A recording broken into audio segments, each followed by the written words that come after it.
build this book for you. Any questions before we move on about the Mosaic book? Um, where, so we have this, you said we send this to the vendors that we meet. Yeah. Uh, So Pua, you've got a meeting today with a vendor. mhm. Yeah, And if you had this book at this point, we would have you, because you're in charge of the Business Development Coalition for that part of California. okay. And, you know, it's a networking group, but we're not calling it a networking group because people are tired of that. So you help run the Business Development Coalition for that part of Los Angeles, wherever you are. San Jose. Yeah, by the way, in our instruction book called The Scripts, it'll tell you when you should send your book to them. Okay. My hope is you've read this book already 5 times until you're sick of listening to it. And this is an A to Z process of how to, when you secure the meeting, what you say at the meeting, what you research before the meeting, everything about meeting a, what do you call it, an introducer, a vendor, and then what to do with the golden goose.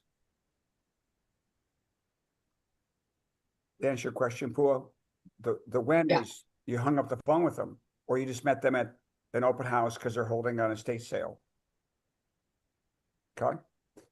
So I want Okay. to ask James Buckley something out in Washington, D.C., because he was the first person we interviewed a few weeks ago on our Wednesday show here. And so, James, what were you doing this weekend? I saw that picture of you. Yeah, so that picture was from last night. I went to a baseball game, and those in attendance were an estate liquidator and 3 different sales directors of 3 different um, senior living retirement communities. We were supposed to have more. We were supposed to have a title attorney and a probate attorney, but it was a huge storm in like the 2 hours leading up to the game, and so a couple of people dropped off. Uh, but it was a good event, good connections, and was able to add value to both the senior living community sales directors and the estate So what do liquidator. you think? What do you think it did for your relationship by sharing tacos or nachos with somebody? Um, the Yeah, I think unpack I think that. it did 2 things. One, it supported their business, Hi, which we have some on for a on an 220. intellectual level was beneficial to build that business relationship, but it also built the personal relationship. When you have Okay, experiences thank like you. that are very Hey, like can you human and mute your casual. phone? Yeah, it's Marianne. Marianne, can you mute your phone, I got please? it. I did it. Oh, cool. Yeah. So Um, your relationship with these people. yeah, so it builds the business relationship, but it goes deeper than that. People they like to do business with people that they like, right? And so when you can share an experience like that, that's fun, it's casual, you go from like a business acquaintance, maybe even a business relationship, to a personal relationship. And when you build that personal relationship, you're much, much more likely to win that business from someone. So in our training, it's called you're a transactional friend and you're moving to become a relational friend. Most title companies, people think, well, I've known her for 20 years. She loves me. I'm going to ask for a probate attorney introduction. She's going to say no. You're going, but I thought you loved me. No, that you were transactional.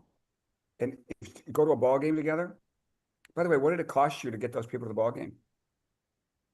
Literally nothing. It was actually a lender event. And so I didn't even pay for the tickets. It was a lender event, a lender that I work with, and he said, "Hey, bring your family." I said, "Actually, could I bring these different people in the probate and estate world?" And they said, "Sure, no problem. The more the merrier." So it literally didn't cost me anything except the gas to get there and some food and drinks. Yeah. So my hope is with these takeaway, when you heard Pua, if you heard the words she said, I sifted my CRM. Inside her CRM, she found a connections that she hadn't tapped in the prior 15 years. And then we heard from Patricia in Sarasota, who started this like 2 weeks ago. She does the research online. Next thing you know, she meets an estate salesperson, and it goes really well. And then James, thank you for sharing that you're taking it now to the next level. You're not just getting introduced, you're hanging out with these people. It's just a matter of time before the relationships are strong enough to get introduced to the Golden Goose. Because we've got people that are not on this call that are doing that. I want to ask Sean a question here. Sean Eccles. Sean, can you hear me? Yes, I can. Yeah. I saw the email from you. Can you unpack what you did? All right. So go ahead.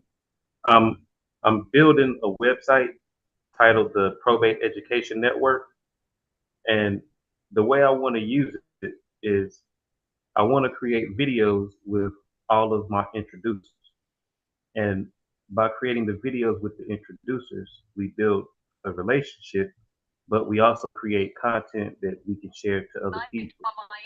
And I'll be able to use this content to share online, but I'll also use this content to let other businesses know that I can do the same with them. What I like about that, that's a great transition, Sean, into what we're about to talk about, elder law. And that is, if you build a network like you're describing, you're adding a lot of value to an elder law attorney. So in our remaining time, I'm going to share with you, we've talked about PDR, probate, divorce, retirement home. Now, there's so many different kinds of accounts that you could get.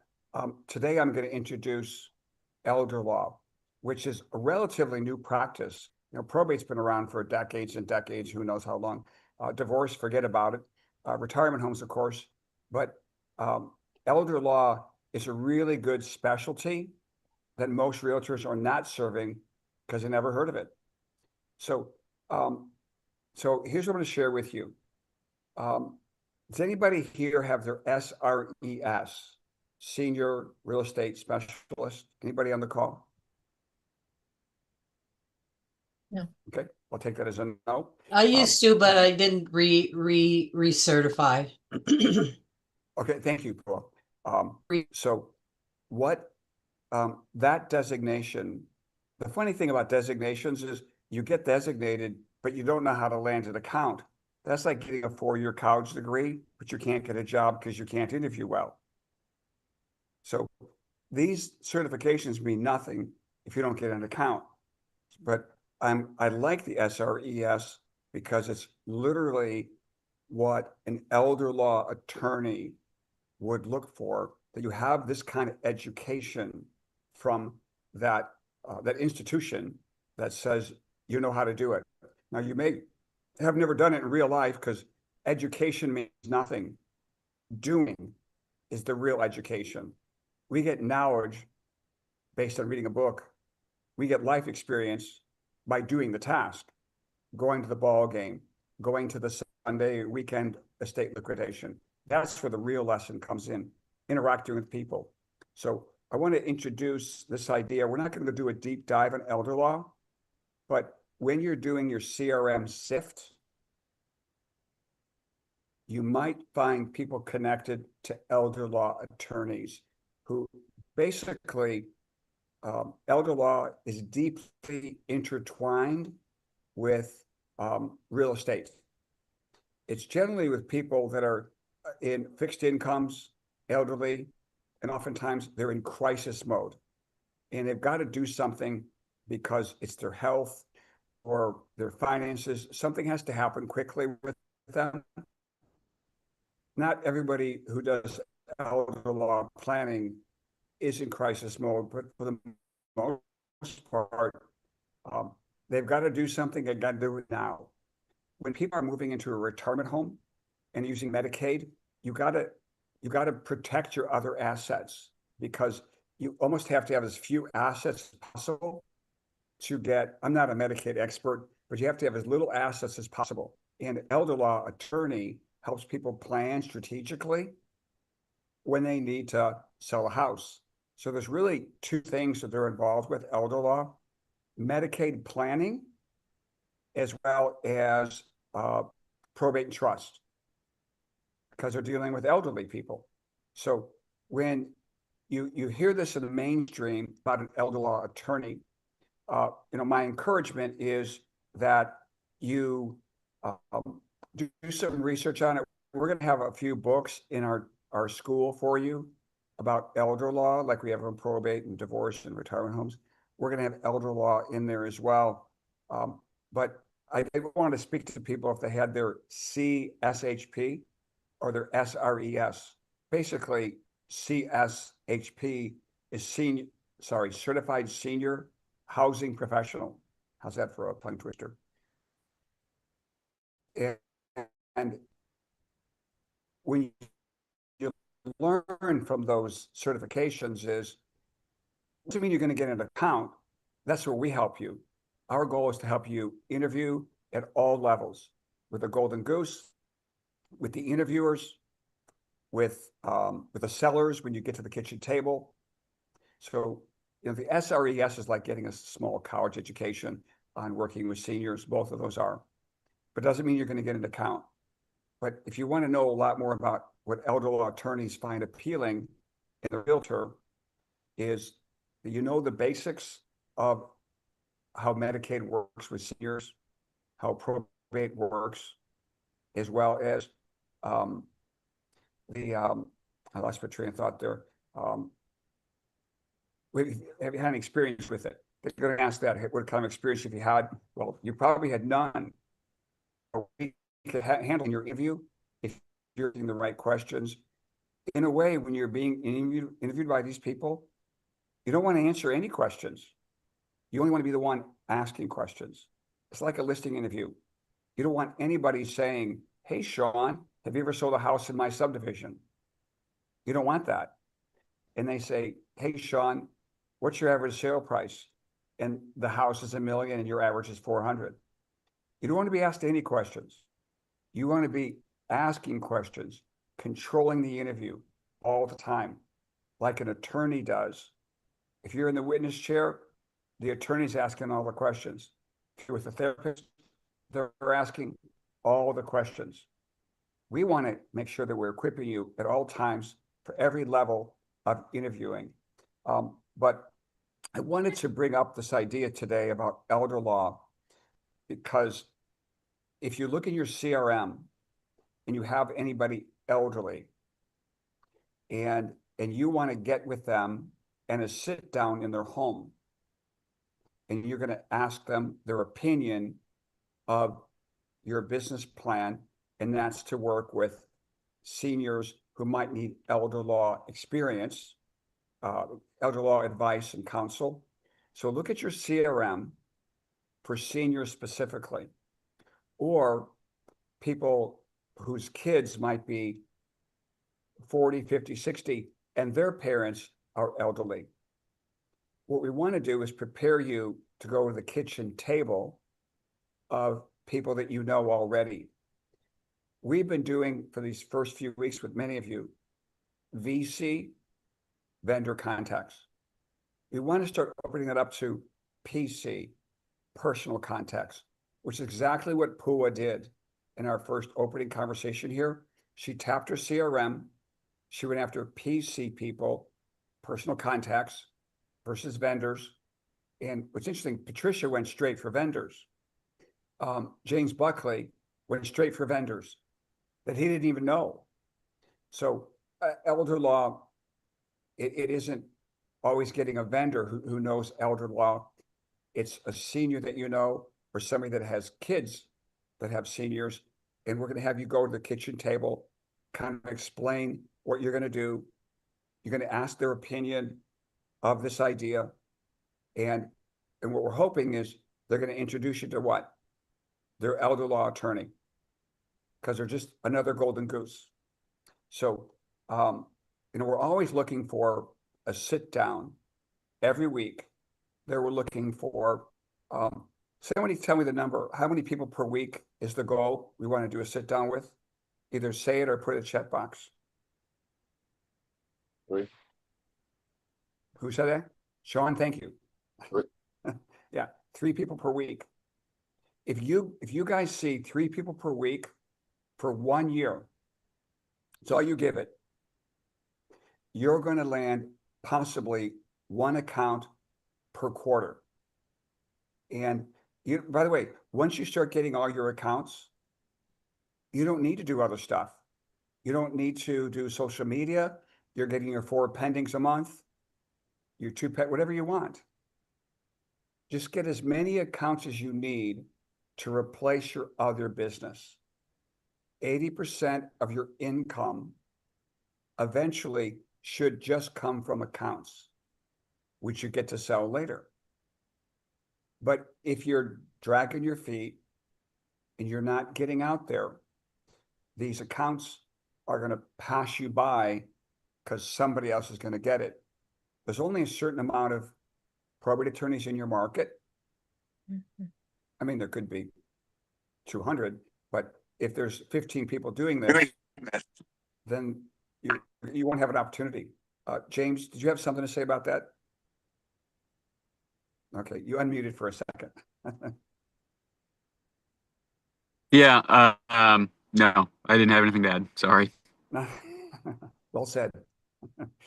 So guys, as we kind of wrap up this call today, I wanted to introduce the idea of sifting your CRM and looking for people that are seniors in your CRM, or you may have friends that are 40 or 50 years old and their parents are 75, 80 years old. And you want to sit down maybe with those friends, because we're just trying to get introduced to not seniors, introduced to elder attorneys, their practices, just working with seniors.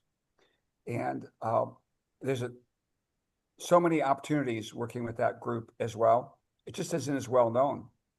So if somebody we want a quick couple of summaries here. What's your takeaway today? If you could unmute yourself, and even better, turn your video on so we can see you. What's your takeaway from today? My takeaway from today is to speak with people that are elderly or family members of elderly. Show them a business plan to help and support and serve that demographic.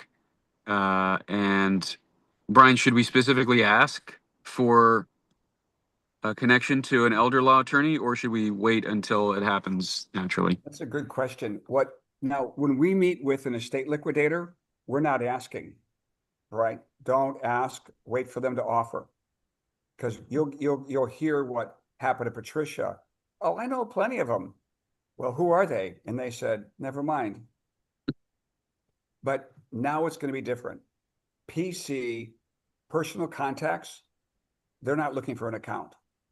The estate liquidator is. That's a business to business introduction.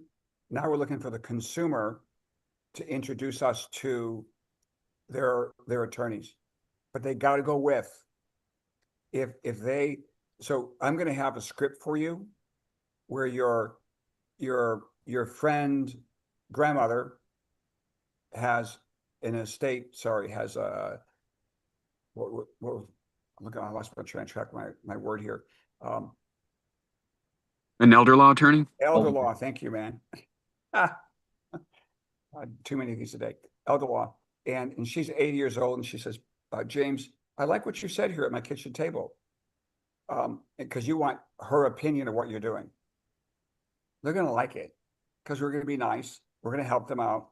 If they need an estate liquidator because they got to move to a small place, or they need any advice, we are relationship rainmakers. We're there to help them, not to list their house, but to help them. List the house will come second. We want them to take you, James, to a meeting with the estate, the elder attorney. We want them. Now, the introducer is not a vendor. And this time we're actually asking for an introduction. because they're not looking for an account. It's different completely. And I told you guys that I landed Commerce Bank in St. Louis because my son's guitar instructor also taught her guitar, and he went with me. His ponytail, long hair, but my connection was my CRM guitar playing teacher. But there are other times I got introduced by clients, not vendors, but they have to go with. It's always the same. They have to go with. So good question, James. You do want to get their opinion. And if they do share it with the questions you're asking, they go, yeah, we use Terry Johnson. We love that elder law attorney. We love that person. And the question is there ever an opportunity that you're going in for a visit? I'd like to meet with them. It's the same with retirement homes. Vendors will get you in. And so your personal friends, because you have somebody who's staying at the retirement home, they'll book a meeting for you because they're living in the retirement home. And you go out there, take them to lunch. They loved it, whatever you did, and said, could I meet the marketing director because you moved in here 2 years ago? Oh, we know Sally really well. We'll get you a meeting. So they got to be there. They got to be there at the meeting. So in this case, we ask if they know elder attorneys, but we wait until they decide that they're going into to meet with their attorney for us to meet their attorney, or do we kind of ask them, hey, can you introduce me? And if you do that way, are they the ones that call the attorney to make the appointment? Yeah, they're the ones who call because they're the client. Okay. And the elder attorney won't just probably take a meeting with you because they're billable by the hour, $300, $500 an hour. This is a very valuable hour. And so it's like a probate deal as well. Sometimes the family can introduce you to the probate attorney during the probate time, not afterwards, but during the time when that person's a client. So if somebody's a client of an elder law attorney, when you're going back in to meet Bob, I'd like to drive you there, take you to lunch. And if you could introduce me to the elder law attorney, but we've got a whole program for you on this, Pua. I'm just kind of introducing it today, but it'll fill in the blanks. But we want to do what you did literally this week. You opened up with this. I sifted my CRM. I called my daughter's friend. That person knew this person, and they're going with me. That was exactly what we're talking about today. That was a nice coincidence. That's the program. Always be introduced. So I want to respect your guys' time because I want to keep this to about a half hour in case people have to go to a meeting. But we recorded this, and my hope is you go to the academy, the Golden Goose School, and you click on this right here, and then you order your personal videogram, your mosaic book, and we'll teach you how to use it. Let me think here if there's anything else. Oh, 3 people a week. That's really the challenge. 3 people a week for 1 year. That's the goal. And then if you've got 1 account per quarter, you just don't have to do that anymore because you're getting business from your Golden Goose. But you've got to stay the course. You can't play golf once a year and be any good. Every week, just play golf. Just keep playing. Just keep playing. You'll get better and better at this. I have a question. Go ahead, Frank. So you see, like you talk to these other attorneys, and he or she give you a tryout. Now, they kind of before they give the account to everyone. Now, how can you convince them you are the one? Okay, so that's a great question. They have about 25, 40, or 50 deals to give a year. And they're going to, using your words, try you out, Frank. The attorney's going to try you out. I would say, what does exceptional look like to you? I mean, exceptional communication with the client who's selling the house and with the attorney. We'll get into that. That's the third level here. The third level is how do you serve the golden goose? We haven't really gotten to that yet, but it's like, can you go to a ball game with them? Can you get them a CPA? How do you eliminate the other agents? Let's say there's 4 agents getting business from that one attorney. Pretty safe bet. Your job, in a way, is to outserve everybody else and get the whole account. And that's how you do it. It's just excellence. So what does excellence look like to George on the call, or to Chad, or to Robin, or to James, that says, I'm going to get the whole business, and that probate attorney is going to introduce me to other probate attorneys. Just be exceptional. So my thinking is that I'm going to have a group of professionals work with me so that I can, sell that account based on the condition of the house. For example, it's cash.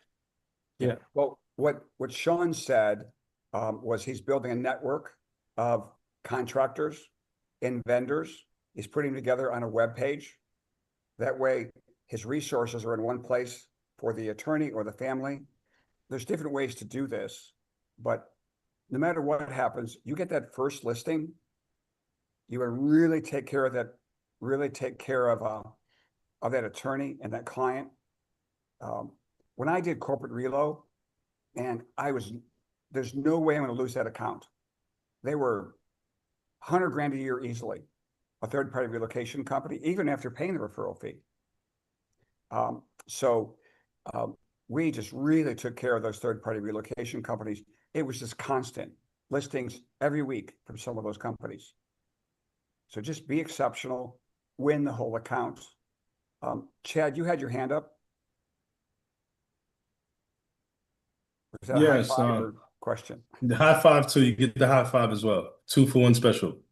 Thank you so much for this. This is my first time coming on, and this is like great information. Thank you for all that you shared as well, James. I really like what you mentioned takeaways. I really liked what Sean said about doing the video, kind of like almost like everyone needs content, so you're giving them what they need by getting what you want. So I love that concept. The question I had for you was, do you recommend the SRES designation for seniors?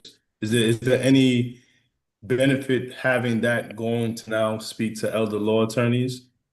I think the answer is, I don't recommend any certifications. People don't know how to interview. And they assume that they get the certification and that people are going to give them business. I know 100 people with certifications with no accounts.